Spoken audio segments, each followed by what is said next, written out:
Photo ले लो भैया। हाँ, बहुत देर बाद दर्शन हुए आपके। इसका दुरुपयोग मत करना, आजकल डिजिटल टेक्नोलॉजी आ गई है।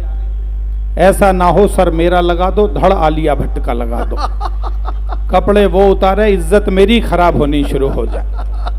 मैं 25 साल से आता रहा हूं आपकी रामलीला में, और राजेश जी ने जैसा बताया हिंदुस्तान के बाहर भी बहुत बार गया, 10 बार अमेरिका तक गया, और मैंने देखा कि हिंदुस्तान का आदमी जहां भी गया उसने तरक्की के झंडे गाड़ दिए। कहीं चले जाइए आप, मैं सच बता रहा हूं, आपको गौरव की अनुभूति होगी। पिछले 10-15 वर्षों में हिंदुस्तान की इमेज जो पूरी दुनिया में बदली है वो शायद पिछले 100 वर्ष में नहीं बदली होगी। अमेरिका में जाकर यदि कोई किसी पाकिस्तानी से भी पूछता है किस देश के रहने वाले हो, तो वो भी कह देता है कि हिंदुस्तान का रहने वाला हूं। वाह वाह, तालियां पूरे सदन की उठनी चाहिए थी। ये सच्चाई है। शक्ल सूरत में हम एक जैसे लगते हैं, एक ही क्षेत्र के रहने वाले हैं, लेकिन वो भी कहते हैं कि हिंदुस्तान का रहने वाला हूं, क्योंकि हिंदुस्तान की इमेज पूरे दुनिया में बहुत बहुत बढ़ गई है। और इसलिए बढ़ी क्योंकि हमने सारे काम टेक्निकल तरीके से निपटाए। शंभू, सारे काम टेक्निकल तरीके से निपटाए, मेहनत भी करी, ईमानदारी से भी काम किया, और अल्टीमेटली भारतीय तकनीक भी लगाई। खर्चा कम होना चाहिए, रिजल्ट ज़्यादा निकलना चाहिए। वो मेरे यहाँ चांदनी चौक में चला गया एक फोटोग्राफर की दुकान पर, बोला भैया पासपोर्ट साइज का ऐसा फोटो खींच दे जिसमें सिर भी आ जाए, जूते भी आ जाए। उसे पता नहीं था फोटोग्राफर पीयू ब्लॉक का रहने वाला है। भाई ने एक लाइन में निपटा दिया, बोला ऐसा कर जूते उतार कर सिर पर रख ले, दोनों एक साथ ही आ जाएं। तालियां थोड़ी सी बजा दीजिए। ये मैं तब से ही बारी के इंतजार में बैठा हूं जब ये पूरा सदन भरा हुआ था। अब यहाँ हमारे किशन भाई सामने आकर बैठ गए हैं, विजय सिंघल जी भी उपस्थित हैं यहाँ। देखिए हिंदुस्तान का आदमी सब काम तरीके से निपटाता है। अभी पिछले दिनों किशन बासिया जी और विजय जी दोनों चले गए कुंभ के मेले में, और दोनों ने योजना बनाई कि हरियाणा की तकनीक लगानी है, पीयू ब्लॉक वाली तकनीक लगानी है, और बिना पैसे खर्च किए जलेबी खानी है। देखिए हरियाणा का आदमी काम कर सकता है, कैसे कर सकता है अभी आपको पता लगेगा। वो हमारे विजय भाई चले गए जलेबी वाले के पास, 250 ग्राम जलेबी दे दे, उसने जलेबी दे दी। पीछे पीछे किशन जी भी चले गए, बासिया साहब, बोले 250 ग्राम जलेबी मुझे भी दे दे, उसने इन्हें भी दे दी। अच्छा जलेबी वाले को नहीं पता दोनों भाई एक दूसरे को जानते। थोड़ी देर में विजय जी ने कहा उससे भी तेरे यहाँ भीड़ भाड़ बहुत है, इस भीड़ भाड़ के चक्कर में मैंने जो 100 रुपए दिए थे तुझे वो मत भूल जाना तू। जलेबी वाला बोला जी आपने तो 100 रुपए नहीं दिए मुझे। तब तक किशन जी कहने लगे कि तुम अपने झगड़े में मेरे 500 रुपए मत भूल जाना। तालियां बजा दो, इस पे जीएसटी नहीं लगी है। मुझे जिस क्रम पर बुलाया गया थोड़ा सा आपको जनरेट करना पड़ेगा। अब जलेबी वाले ने किशन जी की तरफ देखा, बोले भाई साहब 500 रुपए आपने भी नहीं दिए। फिर उसने सोचा यदि सबके ही मना करूंगा तो ये बाकी दूसरे ग्राहक कहेंगे भाई सारे ग्राहक झूठ नहीं बोल सकते, तू ही झूठ बोल रहा है। उसने सोचा कम नुकसान पे मामला निपटाऊं, तो विजय जी की तरफ देखकर बोला याद आ गया जी आपने तो 100 रुपए दिए थे। फिर किशन बासिया जी की तरफ घूमा, बोले आपने नहीं दिए 500 रुपए। बात कसम धर्म पर आ गई, तो आपके पीयू ब्लॉक की तरफ से जो किशन जी ने कसम खाई उसके सम्मान में एक बार तालियां बजा देना। फिर मैं एक कविता आपको सुनाऊंगा। किशन जी ने कहा कि गंगा जी के घाट पर खड़े होकर हाथ में गंगा जल लेकर कसम खाकर कहता हूं जैसे पैसे इसने दिए वैसे ही मैंने भी दिए। तो तालियां थोड़ी सी बजा दीजिए, मैं एक दो छंद और आनंद की बातें आपको सुनाता। बहुत आनंद से सारे लोग सुन रहे। और योगेंद्र जी आपको तो मैं आज माथा चूमूंगा आपका। क्या शानदार योगेंद्र जी ने सुनाया। ये गौरी किसका फोटो ले रही है बेटा तू? अच्छा, ये कवित्री कैमरा इधर करती है, पूछो किसका ले रही है तो कहती है आपका ले रही हूं। उधर जाकर देखो तो खुद की रील बनाती रहती है। बहुत मामले हैं साहब। मैं आपको बधाई देता हूं। पीयू ब्लॉक में सब मेरे पवन जी बैठे हैं सारे लोग, और मैं सच बता रहा हूं आनंद से। मैं यहाँ लगभग 25 साल हो गए राजेश जी आते हुए। बिल्कुल बिल्कुल। और मुझे वो समय याद है। बासिया जी, अशोक जी, सुरेंद्र जी और अल्लाह जी बहुत आए इस मंच पर। यह दिल्ली का एकमात्र ऐसा कवि सम्मेलन है, ये मंच के लोगों को भी बताना चाहता हूँ, 16 साल तक अल्लाह बीकानेरी इस मंच पर लगातार काव्य पाठ उन्होंने किया। तो एक बार आप तालियां बजा दीजिएगा उन तमाम लोगों को याद करके भी, जो मैं अभी सुनील से कह रहा था ये बात, ओपी हरियाणवी जी इसके ओपी हरियाणवी जी, और मैं ये सुनील को ये बात कह रहा था, मैं पंडित जी बोलता हूँ, वैसे पद्मश्री सुनील जोगी मेरे बहुत प्यारे दोस्त हैं, कि सुनील समय देखते ही देखते कितना बदल गया। वो समय था कि सुनील और मैं आते थे तो हम पहले नंबर के दूसरे नंबर के कवि होते थे, और समापन आदित्य जी अल्लाह जी के से हम करते थे।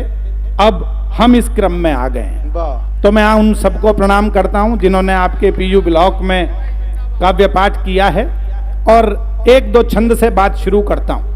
मैंने बताया हास्य चारों तरफ बिखरा हुआ है, आपको बधाई देता हूं, आप प्रतिवर्ष कवि सम्मेलन करवाते हैं। दशहरे के दिन पहली बार हो रहा है, वरना राम अगले दिन भरत मिलाप के दिन होता था, क्योंकि सब संस्कृति बदलती जा रही है, बहुत बदलाव है। इसके बीच में भी आप कविता को जिंदा रखे हुए हैं, इसके लिए बधाई देता हूं आपको।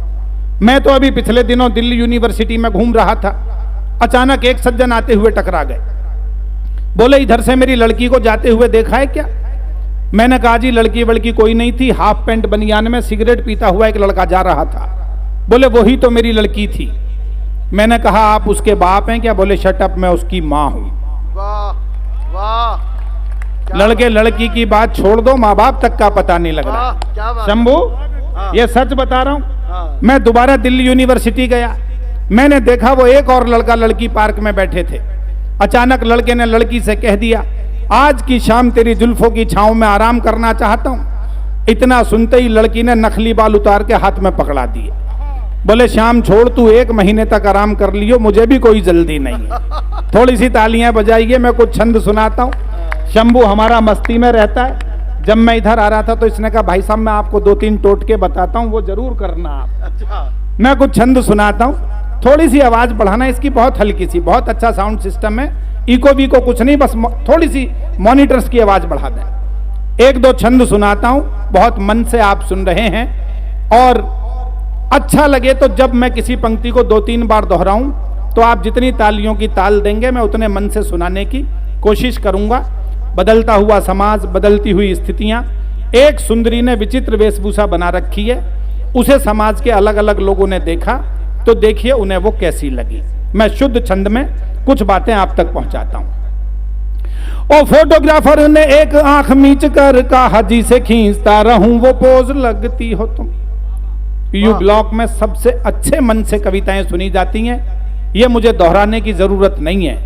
दिल्ली में जितनी रामलीलाओं में कवि सम्मेलन होते हैं, मुझे नहीं पता कौन सी रामलीला किस ग्रेड पर है, लेकिन यह पता है कि पीयू ब्लॉक का कवि सम्मेलन दिल्ली के कवि सम्मेलनों में नंबर 1 पर गिना जाता है, पूरे देश में नंबर 1 पर गिना जाता है। क्या बात है? आपकी वजह से गिना जाता है। 5-7 मिनट मोहब्बत दें, मैं कुछ अच्छा सुनाने की कोशिश करता हूं। ओ फोटोग्राफर ने एक आंख मीच कर कहा जिसे खींचता रहूं वो पोज लगती हो तुम। खाट पे बड़े हुए मरीज ने कहा कि मुझे जीवन बचाने वाली डोज लगती हो तुम। जीवन बचाने, जरा हाथ उठाकर तालियां, आप जरा रिद्म आइएगा। जीवन बचाने वाली डोज लगती हो तुम। जीवन बचाने वाली डोज लगती हो तुम। जीवन बचाने वाली डोज लगती हो तुम। माली बोला बार बार सूंघने को मन करे। ओ माली बोला बार बार सूंघने को मन करे। नया नया खिला रेड रोज लगती हो तुम। अगली पंक्ति भाई शंभू शिखर को भेंट करता हूं। और देखो भोलेनाथ अभी भी आसन जमा के बैठे हुए। आपको लगे सही जगह भेंट की है तो शंभू की मस्ती के लिए एक बार जरा सदन की तालियां उठें, पंक्ति और मस्ती के लिए। ओ माली बोला बार बार सूंघने को मन करे। नया नया खिला रेड रोज लगती हो तुम। लार टपकाते हुए शंभू जी ये कहने लगे भूखा 4 दिन से हूँ भोज लगती हो तुम। भूखा 4 दिन से हूँ भोज लगती हो तुम। भूखा 4 दिन से हूँ भोज लग। एक छंद और सुनाता हूँ। मेरे गुरुजी डॉक्टर कुंवर बेचैन वो भी आए इस मंच पर। उन्होंने जब ये छंद सुना तो उन्होंने इसकी पहली पंक्ति पर कहा कि ये काफिया मैंने आज तक जीवन में नहीं सुना। सुनिएगा पीयू ब्लॉक के मेरे दोस्तों, और शुगर के जितने मरीज मीठा छोड़ चुके, उनको जरूरी इंसुलिन लगती हो। तुम वाह वाह, फूल लगती हो, खुशबू लगती हो, चांद लगती हो, गुलाब लगती हो, ये बहुत सुना होगा आपने, पर इंसुलिन लगती हो ये हास्य व्यंग वाला ही कह सकता है। और शुगर के जितने मरीज मीठा छोड़ चुके, उनको जरूरी इंसुलिन लगती हो तुम। लाखों आँखियों में काले काले मेघ गिरते हैं, जब भी जरा सी गमगीन लगती हो तुम। जब भी जरा सी गम, जरा तालियों में कंजूसी मत कीजिएगा, हाथ उठाइएगा जरा मेरे साथ। जब भी जरा सी गमगीन लगती हो तुम, जब भी जरा सी गमगीन लगती हो तुम। प्रॉपर्टी डीलर हड़पने को आतुर हैं। ये पीतमपुरा नहीं समझेगा तो दुनिया में कोई नहीं समझेगा, और समझ जाओ तो मोहब्बत मुझ तक पहुंचा देना, रियल एस्टेट एजेंट। ओ प्रॉपर्टी डीलर हड़पने को आतुर हैं, लफड़े की उनको जमीन लगती हो। वाह वाह वाह वाह वाह। और अगली पंक्ति में नाम नहीं है किसी का, आप अपने हिसाब से भेंट कर दें। ओ प्रॉपर्टी डीलर हड़पने को आतुर हैं, लफड़े की उनको जमीन लगती हो तुम। खांसते खखारते पड़े हुए जो खटिया पे, ऐसे घूसटों को भी हसीन लगती हो तुम। ऐसे घूसटों को भी हसीन लगती हो तुम। ऐसे सुंदरी आगे बढ़ी और संसद भवन के पास पहुंच गई। उसे अलग अलग राजनेताओं ने देखा, तो देखिए उन्हें वो कैसी लगी। एक एक पंक्ति और मनोविज्ञान आप तक पहुंचेगा। ओ कांग्रेसी तुम्हें देख देख के पुकारते हैं, इंदिरा जी जैसी तस्वीर लगती हो तुम। कहा ये समाजवादियों ने पूरी आस्था से, लोहिया की नीति की लकीर लगती हो तुम। मैंने बहुत सारे एक्सपेरिमेंट किए, आज समय बचाना है तो मैंने सीधे सीधे कविता शुरू की आपके बीच, अन्यथा मेरा एक एक्सपेरिमेंट पूरी दुनिया में लोकप्रिय हुआ। मैंने कल्पना की देश में एक साथ बहुत सारे नेताओं की गाड़ियां खराब हो गई, बहुत सारी गाड़ियां खराब हुई, उन्होंने गैराज में ठीक करने के लिए भेज दें। बहुत सारी गाड़ियां एक साथ आई तो गैराज के मालिक ने यह सोचकर कि मैं कंफ्यूज ना हो जाऊं, प्रत्येक गाड़ी पर नेताजी का नाम लिख दिया। बाद में मैकेनिक ने गाड़ियों की खराबी चेक की, उसने नाम के नीचे गाड़ी की खराबी लिख दी। विशेष बात यह है कि खराबी नेताजी की नहीं है, उनकी कार की है, समझ गए आप। जब उनके नाम के साथ पढ़ी गई तो एक तीसरी बात पैदा हो गई, ये माइक्रो पोइट्री है, इससे छोटी कविता हो नहीं सकती। एक पंक्ति और एक पूरा मनोविज्ञान आप तक पहुंचेगा, बात समझ जाएं तो अपनी मोहब्बत मुझ तक पहुंचाइएगा। पहली गाड़ी उस पर लिखा हुआ था डॉक्टर मनमोहन सिंह, मैकेनिक ने नीचे लिख दिया मॉडल पुराना हो गया है, इंजन काम ही नहीं करता। वाह वाह। तालियां बजाने का मन करो थोड़ी भरपूर बजाइएगा ताकि मैं जल्दी से वापस बैठने की तरफ आऊं। दूसरी गाड़ी उस पर लिखा हुआ था श्री लालू प्रसाद यादव, मैकेनिक ने नीचे लिख दिया कार्बोरेटर में चारा अटक गया है। अगला जोड़ा सुनिएगा, इससे बारीक बात नहीं हो सकती। जितना समर्थन अब तक कराया, सर्वाधिक मोहब्बत आपकी चाहूंगा और इशारा आप समझेंगे, मुझे पता है। श्री राहुल गांधी, गाड़ी पूरी तरह पिकअप ही नहीं ले रही। वाह वाह जी, जय हो। अब जोगी जी कल मुझसे कहेंगे कि सबके बारे में बताया, दिल्ली वाले के बारे में नहीं बताया। वही कौन सा कम है, हमारे वाला श्री अरविंद केजरीवाल, पेट्रोल की टंकी में पानी भरा हुआ है। वाह। मैंने कल ये पंक्ति सुनाई तो अनिल जी कहने लगे पंक्ति बदल दो, अब ये कर दो कि पेट्रोल की टंकी में दारू भरी हुई है और गाड़ी भी भगवंत मान ड्राइव कर रहा है। बजा दो मिलकर, बिना कहे भी बजा दो, इसमें कौन सी जीएसटी लग गई। अगला जोड़ा सुनिएगा, मैंने कलकत्ता में सुनाया, राजेश जी और हम साथ थे कॉल इंडिया के प्रोग्राम में। मैं सच बता रहा हूं मेरे दोस्तों, 1200 लोगों ने खड़े होकर तालियां बजाई। 150 लोग मुझसे मिलने आए होंगे कि सर इससे बारीक इशारा नहीं हो सकता, एक लाइन में समझ जाओ तो मोहब्बत देना। माननीय ममता बनर्जी, मैकेनिक ने नीचे लिख दिया, गाड़ी स्टार्ट होते ही गर्म हो जाती है। वाह वाह वाह। श्री अरविंद केजरीवाल, ये तो सुना दिया। श्री नरेंद्र मोदी स्पीड कुछ ज्यादा ही बढ़ी हुई है। ऐसा प्रधानमंत्री भी 75 साल में पहली बार मिला देश को। ब्रेकफास्ट एक देश में, लंच दूसरे में, डिनर तीसरे में, और फिर पूछता है भाई अब इसके बाद और कहां चलना है। और अंतिम जोड़ा सुनिए, जिसको जोड़ने के लिए सारी की सारी बात जोड़ी है। माननीय सोनिया गांधी जी, इंजन विदेशी है, खराबी समझ में ही नहीं आ रही। सुनिएगा। ओ कांग्रेसी तुम्हें देख देख के पुकारते हैं, इंदिरा जी जैसी तस्वीर लगती हो तुम। कहा ये समाजवादियों ने पूरी आस्था से, लोहिया की नीति की लकीर लगती हो तुम। लोहिया की नीति की लकीर लगती हो तुम। लोहिया की नीति की लकीर लगती हो तुम। तृणमूल वाले सारे बात करने लगे कि ममता का हमको जमीर लगती हो तुम। और अगली पंक्ति मैं समर्पित करता हूं गजेंद्र भाई को और योगेंद्र जी को। ठक से दिल पर लगे तो जरा तालियां वो बजाना जो बजनी चाहिए इस पंक्ति के लिए। उन्होंने अपने ढंग से इशारा किया, योगेंद्र जी मैंने अपने ढंग से किया है। ओ तृणमूल वाले सारे बात करने लगे कि ममता का हमको जमीर लगती हो तुम। भाजपा वालों ने कहा तुम्हें नहीं छोड़ने के, क्योंकि हमको तो कश्मीर लगती हो तुम।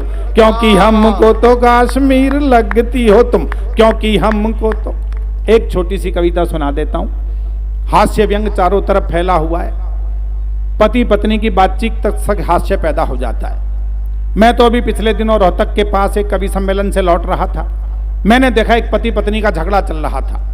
पत्नी पति से कह रही थी, यदि तुम झूठ बोल रहे हो ना तो भगवान तुम्हें आज ही उठा ले, और यदि मैं झूठ बोल रही हूं तो मुझे अभी विधवा कर दे।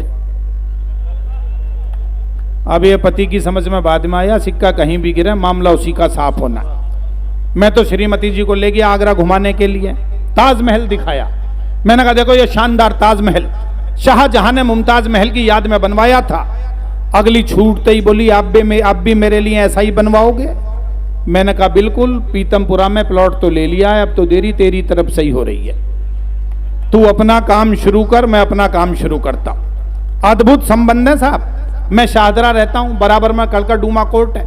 अभी वहां पिछले दिनों एक पति पत्नी ने तलाक का मुकदमा दायर कर दिया। जज बोला भी तुम्हारी दोनों की सहमति है तो तुम्हारा तलाक तो हो ही जाएगा। जो धन और संपत्ति है ये भी बराबर बराबर बढ़ जाएगी, जो जमीन जायदाद है ये भी बराबर बराबर बढ़ जाएगी, लेकिन ये जो तुम्हारे 3 बच्चे हैं इनका बंटवारा नहीं हो सकता। इतना सुनते ही पत्नी ने पति का हाथ पकड़ा, बोली चलो जी घर वापिस चलो, मुकदमा अगले साल ही दायर करेंगे। वाह वाह। तालियां आपने जल्दी बजा दी। अगले साल दिक्कत पैदा हो गई। बजानी है तो मिलकर बजा देना। अगले साल दिक्कत पैदा हो गई, जुड़वा पैदा हो गए। तो भाइयों ने फिर 1 साल के लिए मामला पोस्टपोन किया, तलाक लिया 4 साल बाद जब हिसाब बराबर हो गया। तो हिंदुस्तान यहाँ का अपना अलग आनंद है। एक 2.5 मिनट की कविता आपको सुनाता हूँ, सुनिएगा। आनंद की कविता है और आनंद के लिए मैं आया हूं, इसलिए आप तक पहुंचाता हूं। इस देश में पत्नी पति को बहुत अधिक प्यार करती है, इसलिए यदि लड़ाई हो जाए तो सिर पर नहीं चरणों पर ही वार करती है। अभी पिछले दिनों मेरी भी कहने लगी, कवि सम्मेलन में आते हो जाते हो लेकिन मुझे कहीं भी नहीं घुमाते हो, इसलिए हमारे बीच बढ़ती जा रही है दूरी। इसे मिटाने के लिए ले चलो ना मसूरी। मुझे लगा कि बात में दम है और आजकल कवि सम्मेलन भी कम है, इसीलिए छोड़कर सब काम बना लिया मसूरी घूमने का प्रोग्राम। मैंने उससे कहा मसूरी तो ठीक है लेकिन मसूरी से पहले रुकेंगे हरिद्वार। बस यहीं से ही शुरू हुई तकरार। उसे लगा कि मैं कार्यक्रम को बिगाड़ना चाहता हूं, बात को जमने से पहले ही उखाड़ना चाहता हूं। यह सोचकर मेरी हर बात उसे अखरने लगी। मैं सीधा बताऊं तो उसका भी उल्टा करने लगी। कमी आ गई उसके ब्रेन में। मैंने कहा चलेंगे अपनी कार से, तो बोली ना मैं तो चलूंगी ट्रेन में। अंतिम स्थिति में मसूरी एक्सप्रेस में टिकट हो पाया एक ही कंफर्म, तो मैंने ट्रेन में निभाना चाहा पति धर्म। मैंने कहा सवारी 2 हैं, बर्थ 1 है, इसलिए आप लेट जाइए, मैं पूरी रात साइड में इसी बर्थ पर बैठकर जाऊंगा और इस प्रकार अपना पति धर्म निभाऊंगा। इतना सुनते ही भड़की, बिजली सी कड़की, बोली यदि धर्म ही निभाना है तो मैं निभाऊंगी। लेट कर तुम जाओगे, मैं पूरी रात तुम्हारी छाती पर बैठ कर ही जाऊंगा। मेरी समझ में नहीं आया कि यह गुस्सा है या प्यार। सुबह सुबह आ गया हरिद्वार। स्टेशन पर गाड़ी रुकते ही मैंने आवाज लगाई, ए कुली। इतना सुनते ही बोली, मुझसे बिना पूछे हुए तुम्हारी जुबान कैसे खुली?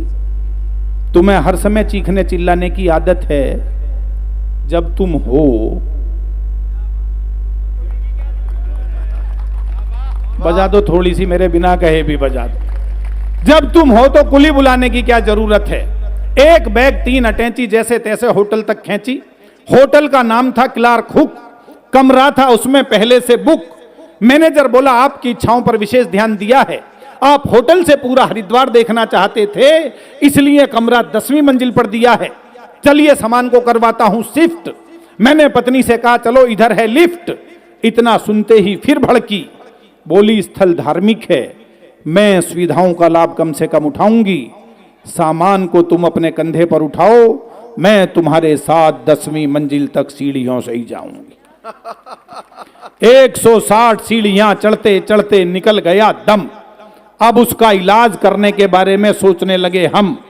अगले दिन सुबह सुबह पहुंच गए गंगा किनारे और गोते लगाने के लिए जैसे ही कपड़े उतारे, मैंने उससे कहा, बहाव बहुत तेज है, किनारे पर ही नहाना, धारा के बीच में बिल्कुल मत जाना। इतना सुनते ही उसने डुबकी लगाई और फिर ऊपर ही नहीं आई।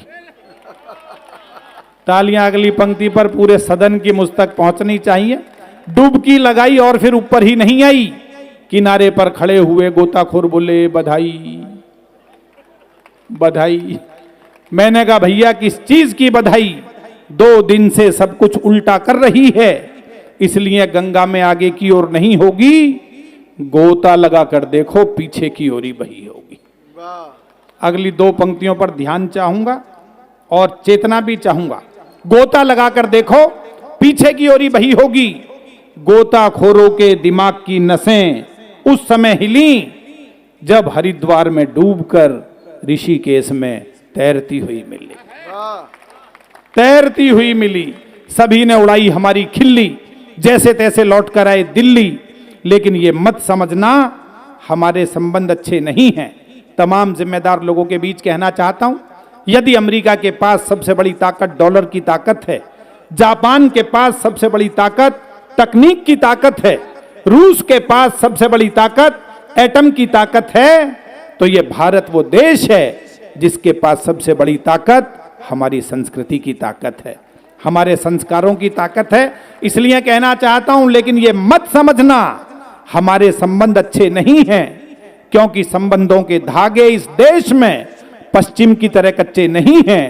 ये वो देश है जहां पति पत्नी रोजाना लड़ते हैं, झगड़ते हैं, रूठते हैं, मनाते हैं, लेकिन 7 फेरे लेने के बाद 7 जन्म तक साथ निभाने की कसम उठाते हैं। 7 जन्म तक साथ निभाने